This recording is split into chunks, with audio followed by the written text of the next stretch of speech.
সত্যিটা বলো, কেন করলে এরকম? কেন করলে? কেন? উর্মি, মা না ওই শয়তানটার কথা এমন করে নিজের সংসার ভাঙে না মা। না আমাকে মিথ্যাবাদী সাজালে তোমার জামাই ঠিক হয়ে যাবে না। মিথ্যাটা সত্যি হয়ে যায় না। পারভার্ট।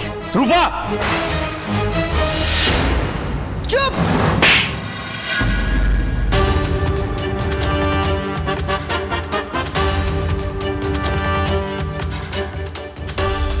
ও যেমনই হোক না কেন সম্পর্কে ও তোর কাকাই হয়। তুমি আমাকে মারলে মা? আমি তো শুধু না, তুই বুঝিসনি রূপা। আর তুই যে বাইরে বড় হয়েছিস সেটা তোকে দেখে বোঝা যাচ্ছে। আমি তোকে শিক্ষা দিতে পারিনি, ফ্যামিলির মানে কি আমি সেটা তোকে বোঝাতে পারিনি রূপা। তুমি এভাবে এটা আমাকে বলতে পারলে? সত্যি সত্যি তুই আমার মা হয়ে উঠেছিস তো। যদি চাও আমি রাগী মা না হই তাহলে পুরো টিফিনটা শেষ করে আসবে, মনে থাকবে?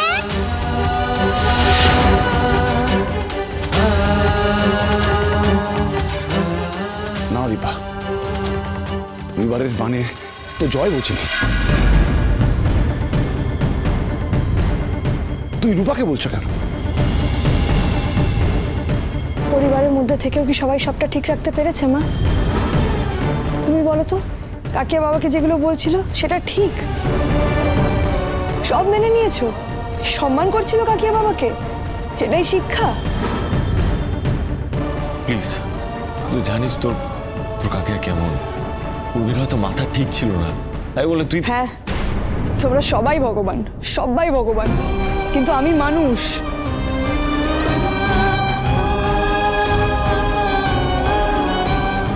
রূপা চুপ করো। আপনারা আমাকে ভুল বুঝবেন না। জয়, আমাকে ভুল বুঝো না প্লিজ। আমি কিন্তু কোনো অধিকার চাইতে এখানে আসিনি জয়। কি দিয়ে আসতে চেয়েছো সেটা আমি জানি না, কিন্তু এটুকু বলতে পারি তুমি আমাদের পরিবারটাকে একেবারে আধমরা করে ফেলেছো। বিশেষ করুন আমি। কি বিশ্বাস করব?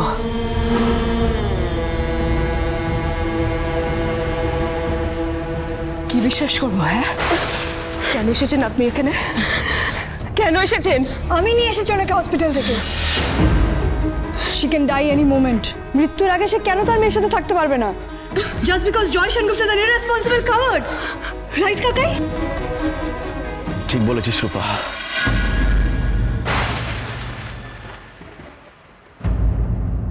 আমি একটা দায়িত্ব জ্ঞানহীন একজন ভীতু মানুষ যে নিজের মেয়ের পরিচয় দিতে পারে না।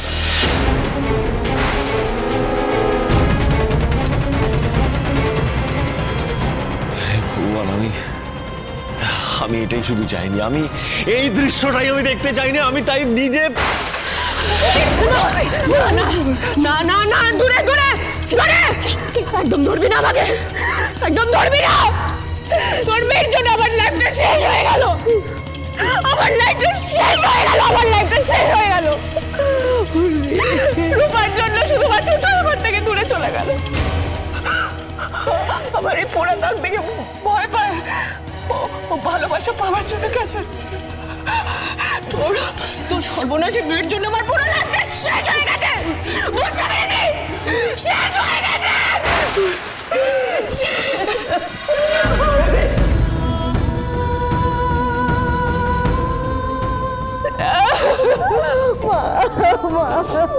জয়, সত্যিটা বলে ফেল।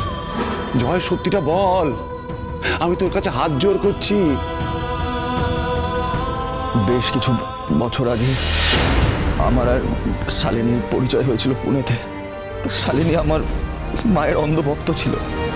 শালিনীকে মা হেল্পও করেছিল স্কলারশিপ নিয়ে বাইরে গিয়ে পড়াশোনা করে আসার জন্য। পরিবারে ওর দূর সম্পর্কের এক মামাই আছে, আর কেউ নেই। তারপর আমাদের মা চলে যাওয়ার পর বিজনেসের জন্য আমি যতবার বাইরে গেছি আমার শালিনীর সাথে দেখা হতে থাকে, আর ও মায়ের কথাই জিজ্ঞেস করতো সবসময়। সেখান থেকে আমাদের বন্ধুত্ব হয়, আর তারপরে কখন আমরা কাছাকাছি চলে আসি। একবার বিজনেস কনফারেন্সের পার্টিতে আমরা গেছিলাম, সেখানে I was extreme drunk that night. আমার শরীর খারাপ লাগা শুরু হয়, তারপর শালিনী আমাকে আমার রুমে পৌঁছে দেয়, তারপর আমার কিছু মনে নেই, তারপর আমার কিচ্ছু মনে নেই। আমি এগুলো শুনতে পারবো না, আমি শুনতে পারবো না।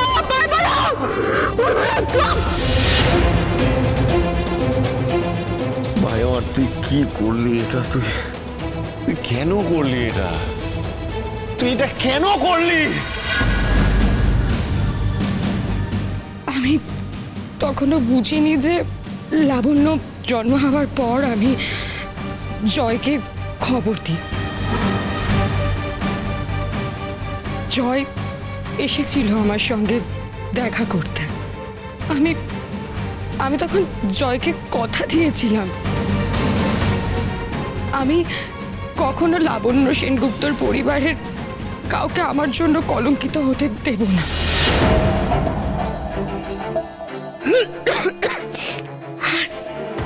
আর উনি তো আমার কাছে ভগবান ছিলেন।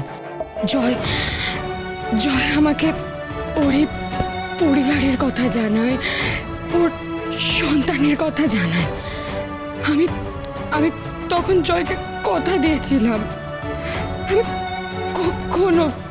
কোনোদিনও নিজের অধিকার চাইতে আসবো না। আমি শুধু দুটো জিনিস চেয়েছিলাম, একটা এই পরিবারের পদবি, আর আমার মেয়ের নাম যেন লাবণ্য হয়। কিন্তু কি করে যে এরকম অবস্থা কোনোদিনও হবে আমি বুঝতে পারিনি, কোনোদিনও।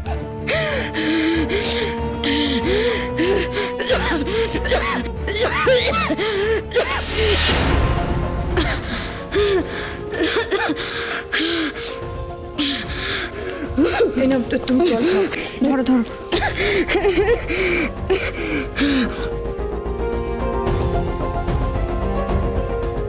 শালিনীদের ক্যান্সার লাস্ট স্টেজ।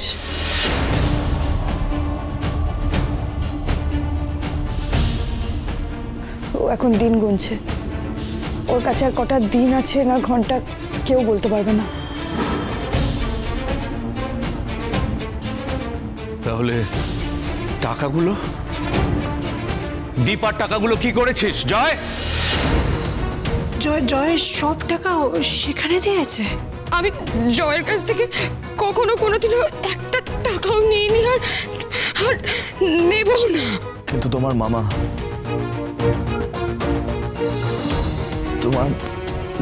আমাকে দিনের পর দিন ব্ল্যাকমেল করে গেছে শালিনী।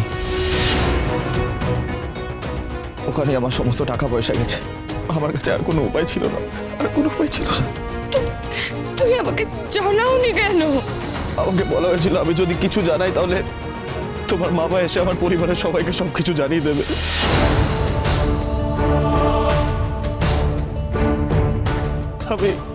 আমি সেই ভয় কাউকে কিছু জানাতে পারিনি। কেন বলিসনি বলতো? তুই তো একবার আমাকে এসে বলতে পারতি। কতবার বিপদে পড়েছিস জীবন, আমি হেল্প করিনি দাদাই হয়ে? পাশে দাঁড়াইনি তোর, মেনে নিইনি তোর সব অন্যায়? আবার হেল্প করতাম। এখন বলছিস তুই সবকিছু ঘটে যাওয়ার পরে? একবার বলতে তখন আমাদের। আজ এতদিন পরে কেন উপরে কেন এলি, কেন এমন করে সব শেষ করে কেন পাঠালি তোর মেয়েটাকে এখানে? ওদের সংসারটা পুরো চারকার করে দিতে, সব শেষ করে দিতে তুই কেন এলি? শালিনী আসতে চাইনি, আমি ওকে নিয়ে এসেছি। দিদি ভাইয়ের বংশধরকে অনাথ আশ্রমে রাখতে চাইনি ও। পুনের কাজটা ছেড়ে কল্যাণীতে কাজ নিয়ে একাই মেয়েকে বড় করছিল।